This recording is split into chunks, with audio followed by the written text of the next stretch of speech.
कहानी की शुरुआत होती है और हमें एक फिशरमैन जॉन को दिखाया जाता है जो हर रोज की तरह आज भी समुद्र में अपनी छोटी सी बोट लेकर मछली पकड़ने के लिए निकल जाता है। पर आज का दिन जॉन के लिए रहस्यमयी या यूं कहे तो डरावना होने वाला है, जिसकी कल्पना जॉन ने अपने सपने में भी नहीं की होगी। तो आइए देखते हैं कि बीच समुद्र में पहुंचते ही जॉन के साथ कैसी डरावनी घटनाएं घटती है। हम देखते हैं कि जैसे ही जॉन बीच समुद्र में पहुंचता है तो वो देखता है कि वहाँ पर काफी घना धुंध छाया हुआ है, जिसमें कुछ भी साफ साफ दिखाई नहीं दे रहा होता। पर फिर भी जॉन उस धुंध को चीरते हुए आगे बढ़ रहा था, ये सोचकर कि कुछ दूर आगे जाने के बाद वो घना कोहरा खत्म हो जाएगा। पर लगातार चलने के बाद भी ऐसा कुछ नहीं होता, उसे कोई भी साफ रास्ता दिखाई नहीं दे रहा था। पर अचानक उस कोहरे के बीच जॉन की नजर एक बड़े से बोट पर जाती है। जॉन नोटिस करता है कि वो बोट वहाँ सुनसान पड़ा हुआ है, उस पर कोई भी आदमी नहीं है। अब ये चेक करने के लिए जॉन उस बोट के अंदर चला जाता है। जॉन देखता है कि उस बोट में जरूरत का हर एक सामान मौजूद है, बहुत सारा खाना, कपड़े, बेड, बाथरूम, मतलब सब कुछ। और उस बोट की कंडीशन बिल्कुल ठीक है। जॉन उस बोट के रेडियो से कंट्रोल रूम को ये मैसेज देने की कोशिश करता है कि एक बोट समुद्र के बीच में लावारिस खड़ा है, कोई आकर यहाँ इसे रेस्क्यू करे। पर जॉन को कोई भी रिस्पांस नहीं मिलता, क्योंकि वो रेडियो काम ही नहीं कर रहा था। अब यहाँ जॉन को कुछ भी समझ नहीं आता कि आखिर वो क्या करे, इसलिए वो उस बोट से बाहर निकल जाता है और आसपास देखने लगता है, ये सोचकर कि कहीं उस बोट का मालिक छोटी सी बोट पर बैठकर फिशिंग करने तो नहीं निकल गया। पर दूर दूर तक उसे कोई दिखाई नहीं देता।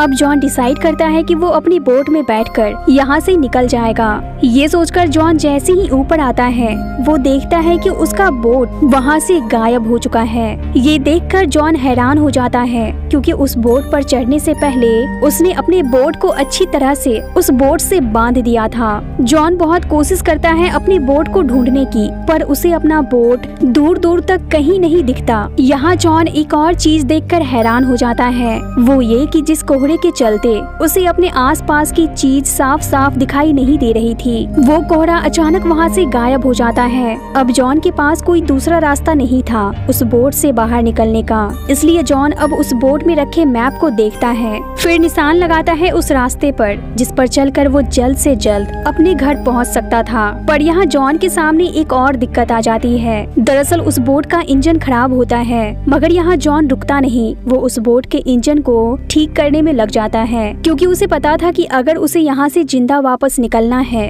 तो उसे किसी भी तरह उस बोट को ठीक करना ही होगा। और यहाँ जॉन की मेहनत रंग लाती है, वो उस बोट को ठीक कर देता है, फिर खुशी खुशी निकल पड़ता है अपने घर के रास्ते। पर यहाँ जॉन को पता था कि अगर उसे जल्द से जल्द घर पहुँचना है तो उसे कंट्रोल रूम से किसी भी तरह संपर्क करना ही होगा, वरना वो कई दिनों तक इस समुद्र में भटकता रहेगा। ये सोचकर जॉन फिर से कंट्रोल रूम से संपर्क करने की कोशिश करता है, पर इस बार भी सामने से कोई जवाब नहीं मिलता। अब जॉन बोट के ऊपर आ जाता है। ऊपर आते ही जॉन को टॉयलेट लग जाता है। जॉन सोचता है यहाँ आसपास तो कोई है नहीं, कोई उसे देख भी नहीं रहा, इसलिए जॉन बोट पर से ही खड़े खड़े टॉयलेट करने लगता है। पर तभी अचानक जॉन को पीछे से कोई जोर का धक्का दे देता है। जॉन समुद्र में गिर जाता है, पर समय रहते वो बोट की रेलिंग को पकड़ लेता है। बोट की रफ्तार काफी तेज थी, जॉन समुद्र में गिरता तो शायद उसके बचने के चांसेस काफी कम थे, पर फिर भी वो काफी हिम्मत करके खुद की जान बचा लेता है। जॉन को लगता है कि शायद हवा के तेज बहाव के कारण उसके साथ ये हादसा हो गया। अब जॉन बोट के अंदर जाता है टॉयलेट करने, पर जैसे ही जॉन टॉयलेट के अंदर जाता है बाहर से कोई उस टॉयलेट के दरवाजे को जोर से लॉक कर देता है, जिस पर जॉन का कुछ खास ध्यान नहीं जाता। अब टॉयलेट करने के बाद जैसे ही जॉन वॉशरूम के दरवाजे को खोलने की कोशिश करता है, वो दरवाजा उससे नहीं खुलता। वो हर तरफ से उस दरवाजे को खोलने की कोशिश करता है, पर वो दरवाजा नहीं खुलता। तभी जॉन को याद आता है कि उसकी पॉकेट में कॉइन रखा हुआ है। वो उस कॉइन से भी दरवाजे के स्क्रू को खोलने की कोशिश करता है, पर उसका भी कोई फायदा नहीं होता। अब जॉन काफी परेशान हो जाता है और उसे समझ आ जाता है कि उस बोट में उसके अलावा कोई और भी है जो उसके साथ ये गंदा मजाक कर रहा है, उसे परेशान कर रहा है। जॉन बार बार उससे दरवाजे को खोलने की रिक्वेस्ट करता है, पर जॉन को सामने से कोई भी जवाब नहीं मिलता। अब जॉन को समझ आ जाता है कि सामने जो भी है वो उसकी मदद नहीं करना चाहता, इसलिए जॉन खुद ही अपनी मदद करने की ठानता है। वॉशरूम में उसे सामने एक छोटा सा बॉक्स नजर आता है। जैसे ही जॉन उस बॉक्स को खोलता है, उसे उस बॉक्स में खून लगा हुआ दिखाई देता है। जॉन थोड़ा सोचता है कि आखिर ये खून किसका हो सकता है। फिर इस बात को इग्नोर करता हुआ बिना समय गवाए वो उस बॉक्स से एक कैंची लेता है और उससे उस दरवाजे को खोलने की कोशिश करता है, पर उस कैंची की मदद से भी जॉन से वो दरवाजा नहीं खुलता। तभी जॉन का ध्यान उस वॉशरूम की खिड़की से आ रहे किसी आवाज पर जाती है। अब जॉन जैसे ही उस खिड़की के बाहर झांकता है, वो देखता है कि एक बड़ा सा कार्गो शिप उसी बोट की ओर आ रहा है और वहीं उसका बोट भी बहुत ही तेजी से उस कार्गो शिप की ओर बढ़ रहा है। मतलब कि दोनों की टक्कर होनी तय थी। ये देखकर जॉन काफी डर जाता है और पागलों की तरह वॉशरूम के दरवाजे को तोड़ने की कोशिश करने लगता है, पर जॉन की ये कोशिश कामयाब नहीं होती। अब जॉन अपना शर्ट उतारकर उसे खिड़की के बाहर करके कार्गो शिप को सिग्नल देने की कोशिश करता है, पर उतने बड़े कार्गो शिप से इस बोट को देख पाना लगभग असंभव था। अब जॉन को दूसरा आइडिया सूझता है। उसे खिड़की के बाहर एक बड़ी सी रस्सी मिलती है। जॉन उस रस्सी को बोट के नीचे फेंकता है ताकि वो रस्सी बोट के पंखे में किसी तरह फंस जाए और वो बोट रुक जाए। यहाँ जॉन का ये आइडिया काम कर जाता है, पर जॉन के साथ कुछ बहुत बुरा हो जाता है। दरअसल उस रस्सी का सिरा जॉन के गले में बुरी तरह से फंस जाता है। जॉन का गला उस रस्सी से घुटने ही वाला था कि किसी तरह जॉन उस बोट के एक पाइप की मदद से उस रस्सी को अपने गले से निकालने में सफल हो जाता है। पर यहाँ जॉन का गला बुरी तरह से जख्मी हो चुका था, मतलब कि वो मरते मरते बचा था। यहाँ जॉन को लग रहा था कि खतरा टल गया, पर ऐसा बिल्कुल नहीं था, बल्कि वो कार्गो शिप उस बोट से आखिरकार टकरा ही जाता है, जिसके तेज झटके के कारण जॉन गिरकर बेहोश हो जाता है। अब कुछ समय बाद जैसे ही जॉन को होश आता है, वो पाता है कि उसके सिर पर काफी गहरी चोट लगी हुई है, पर उस बाथरूम का दरवाजा अब भी बंद है। वहीं बाहर समुद्र में हम उस बोट की चाल को देखते हैं, जो काफी तेजी से समुद्र में आगे बढ़ रहा था, जैसे मानो कोई उसे लगातार चला रहा हो। इधर हम जॉन को देखते हैं, जिसे काफी प्यास लगी हुई थी, इसलिए वो वॉशरूम के नल से ही पानी पीने की कोशिश करता है, पर वो देखता है कि नल का पानी खत्म हो चुका है। तभी जॉन की नजर जाती है वॉशरूम के फर्श पर, जहाँ काफी सारा पानी इकट्ठा हो चुका था। जॉन जैसे ही उस पानी को टेस्ट करता है, वो पाता है कि वो पानी समुद्र का नहीं है, बल्कि बोट में ही रखा हुआ साफ पानी है, जिसे देखकर जॉन समझ जाता है कि उस बोट में जरूर कोई है जो उसके साथ ये गंदा गेम खेल रहा है। जॉन कहता है, तुम जो भी हो बहुत गलत कर रहे हो, तुम पीने के पानी को वेस्ट नहीं कर सकते। पर जॉन को सामने से इस बात का कोई भी जवाब नहीं मिलता।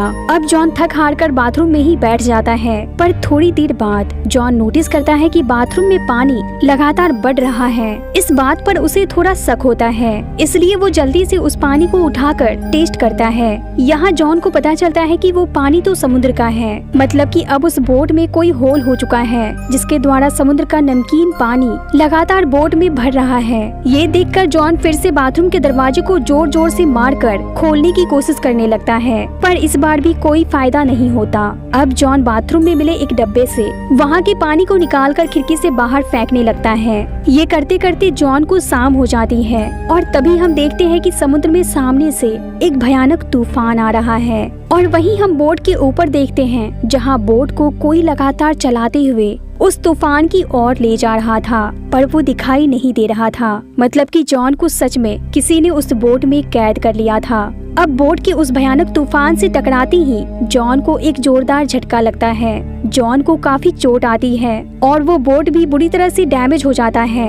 अब अगली सुबह जैसे ही जॉन की आंख खुलती है, वो पाता है कि वो पानी में पूरी तरह से डूबा हुआ है, सिर्फ उसका सिर ही पानी से बाहर है। जॉन की हालत काफी खराब हो चुकी थी। वो फिर भी दरवाजे को खोलने की कोशिश करता है, पर दरवाजा अभी भी नहीं खुलता। पर तभी अचानक जॉन को दरवाजा अनलॉक होने की आवाज सुनाई देती है, और इस बार जॉन जब दरवाजे के लॉक को घुमाता है तो वो दरवाजा खुल जाता है। ये नोटिस करते ही जॉन जल्दी से उस दरवाजे के पास जाकर जोर से उस दरवाजे में धक्का मारता है। धक्का मारते ही वो दरवाजा टूट जाता है, जिसके साथ जॉन बाहर आ जाता है। जॉन देखता है कि बोट में लगातार पानी भर रहा है। अब जॉन बोट के ऊपर आ जाता है और खुली हवा में सांस लेता है। अब जॉन राफ्ट बनाने की तैयारी करता है, क्योंकि जॉन समझ चुका था कि वो बोट किसी भी वक्त पानी में डूब सकता है। राफ्ट बनाने के लिए जॉन बाथरूम के टूटे हुए दरवाजे का इस्तेमाल करता है। अब जॉन उस राफ्ट पर बैठकर बोट से दूर चला जाता है और फिर दूर से ही उस बोट को एक टक देखता रहता है। जॉन ने सोचा था कि उसके बोट से बाहर निकलते ही बोट में जो कोई भी छुपा होगा वो बाहर आ जाएगा, पर ऐसा कुछ भी नहीं होता और ना ही वो बोट पानी में डूबता है। ये देखकर जॉन सोचता है कि शायद उसके साथ जो कुछ भी हुआ वो बस एक कोइंसिडेंस हो, उससे ज्यादा कुछ नहीं। ये सोचकर जॉन बोट पर वापस आ जाता है और उसके डैमेज हो चुके हिस्से को रिपेयर करने लगता है, ताकि वो उसी बोट के सहारे जल्द से जल्द किनारे तक पहुंच जाए। जॉन सबसे पहले बोट की मशीन को ठीक करता है, फिर मोटर चलाकर बोट का सारा पानी बाहर निकालता है। वो बोट के सेल्स को एडजस्ट करता है, फिर बोट में हो चुके होल्स को भी कवर करता है। अब जॉन एक बार फिर से रेडियो से खुद के लिए मदद बुलाने की कोशिश करता है, पर इस बार भी उसका संपर्क नहीं होता। ये देखकर जॉन काफी उदास हो जाता है, क्योंकि उसे सही रास्ता नहीं मिल पा रहा था किनारे तक पहुंचने का। पर तभी जॉन की नजर एक शिप पर जाती है, जो उससे कुछ ही दूरी पर था। उस शिप को देखते ही जॉन जल्दी से अपने द्वारा बनाए गए राफ्ट पर बैठकर उस शिप की ओर बढ़ने लगता है। इस दौरान जॉन काफी खुश हो जाता है, क्योंकि वो सोचता है कि अगर वो एक बार उस शिप तक पहुंच गया तो उसकी जान बच जाएगी। पर तभी अचानक वो बोट खुद ब खुद स्टार्ट हो जाता है और जॉन की तरफ आने लगता है। ये देखकर जॉन की सांसें रुक जाती है। अब इससे पहले कि वो बोट जॉन की राफ्ट को टक्कर मार देता, जॉन को उस राफ्ट से कूदना पड़ता है। वहीं वो बोट जॉन की राफ्ट को टक्कर मारकर तोड़ देता है और वहां से चला जाता है। ये सब देखकर जॉन काफी डर जाता है, क्योंकि उसे समझ आ जाता है कि वो बोट कोई मामूली बोट नहीं है, बल्कि उस बोट में जान है। ये सब सोचकर जॉन उस बोट में वापस नहीं जाता। अब दिन से रात हो जाती है और वहीं समुद्र के पानी का टेम्परेचर भी काफी कम होने लगता है। जॉन देखता है कि उसके चारों तरफ शार्क भी मंडरा रहे हैं। जॉन को कुछ भी समझ नहीं आ रहा था कि आखिर वो अपनी जान कैसे बचाए, और तभी अचानक जॉन की नजर उस बोट पर जाती है जो वहाँ वापस आ चुका था, और फिर वो बोट जॉन के चारों तरफ चक्कर लगाने लगता है। अब ना चाहते हुए भी जॉन को अपनी जान बचाने के लिए उस बोट पर वापस जाना पड़ता है। जॉन की हालत काफी खराब हो चुकी थी, इसलिए जॉन बिना कुछ सोचे कंबल ओढ़कर अंदर कमरे में सो जाता है। अब अगली सुबह जॉन जैसे ही उठता है, वो पाता है कि उस कमरे का दरवाजा भी लॉक हो चुका है। ये देखकर जॉन काफी घबरा जाता है और सोचता है कि आखिर जो भी उसके साथ हो रहा है उसके पीछे क्या कारण है और अब वो क्या करे। तभी जॉन की नजर उस कमरे में बने एक चैम्बर पर जाती है, जहाँ से बाहर की रोशनी आ रही थी। जॉन जल्दी से उस चैम्बर के रास्ते बाहर निकलने की कोशिश करता है, पर कुछ दूर आगे जाने के बाद ही जॉन देखता है कि उस चैम्बर के ऊपर एक ग्लास कवर लगा हुआ है, जो अपने आप लॉक हो जाता है। ये देखकर जॉन काफी फ्रस्ट्रेट हो जाता है, क्योंकि वो एक बार फिर से उस बोट के एक कोने में लॉक हो चुका था। तभी बाहर हम उस बोट को देखते हैं, जो एक बड़े से आइलैंड के बगल से तेजी से गुजर रहा था। जॉन भी उस आइलैंड को देख लेता है और जोर जोर से रोने और चिल्लाने लगता है। वो कहता है, प्लीज बोट रोको, तुम जो भी हो मुझे जाने दो, मैंने तुम्हारा क्या बिगाड़ा है, प्लीज मुझे मत मारो। तभी अचानक वो बोट रुक जाता है और साथ ही उस बोट के सारे बंद दरवाजे अपने आप खुल जाते हैं। ये देखकर जॉन काफी हैरान हो जाता है। अब जॉन उस बोट से बाहर आता है और वो पाता है कि वो बोट उस आइलैंड के किनारे ही रुका है। जॉन अब उस आइलैंड पर आकर गुस्से में एक रॉड उठाता है और वहाँ हर तरफ घूमने लगता है, क्योंकि उसे लग रहा था कि जो भी उस बोट को चला रहा था वो भागकर उस आइलैंड पर आकर छुप गया है। मगर हैरानी की बात ये थी कि उस आइलैंड पर कोई भी नहीं था। तभी जॉन देखता है कि वो बोट खुद ब खुद स्टार्ट हो जाता है और वहाँ से जाने लगता है। जॉन ये देखकर हैरान हो जाता है। वो बोट कहाँ जा रहा था ये देखने के लिए जॉन उस आइलैंड के एक ऊंचे जगह पर चढ़ता है, पर यहाँ जॉन को ये देखकर आश्चर्य होता है कि अचानक वो बोट कहीं गायब हो चुका है। वो जॉन को दूर दूर तक नजर नहीं आता। अब जॉन वहाँ से चलते चलते उस आइलैंड की दूसरी ओर जाता है और वहाँ जॉन को समुद्र किनारे अपना वो छोटा सा बोट दिखाई देता है, जिसे उसने बीच समुद्र में उस बोट में बांधा था। तभी जॉन को वहाँ समुद्र के किनारे बहुत सारे लोग दिखाई देते हैं और जॉन ये देखकर हैरान हो जाता है कि ये वही जगह है जहाँ से उसने अपने इस खौफनाक सफर की शुरुआत की थी। वहीं हम उस डरावने बोट को देखते हैं जो दूर से छिपकर जॉन को मानो देख रहा होता है। इस मूवी का ये आखिरी सीन भी काफी डरावना लगता है। मूवी के आखिर में जॉन को उस बोट ने जिंदा क्यों छोड़ दिया? इसका कारण ये हो सकता है कि जब जॉन समुद्र के बीच बोट पर से ही टॉयलेट करने लगता है तो उस बोट को जॉन पर काफी गुस्सा आ जाता है, इसलिए सजा के तौर पर वो जॉन को उस बोट के अंदर लॉक कर देता है और उसे बहुत तरह से टॉर्चर भी करता है। पर जब तूफान के कारण डैमेज हो चुके बोट को जॉन पूरी मेहनत से ठीक कर देता है तो शायद उस मदद के बदले वो बोट जॉन को छोड़ देता है। और अगर जॉन बोट की ये मदद नहीं करता तो वो कभी भी जिंदा किनारे तक वापस नहीं आ पाता। वो बोट किसकी थी? वो बीच समुद्र में क्या कर रही थी और उसके अंदर किस तरह की एनर्जी थी, ये हमें मूवी के अंदर नहीं बताया जाता। इसी के साथ इस मूवी का द एंड होता है।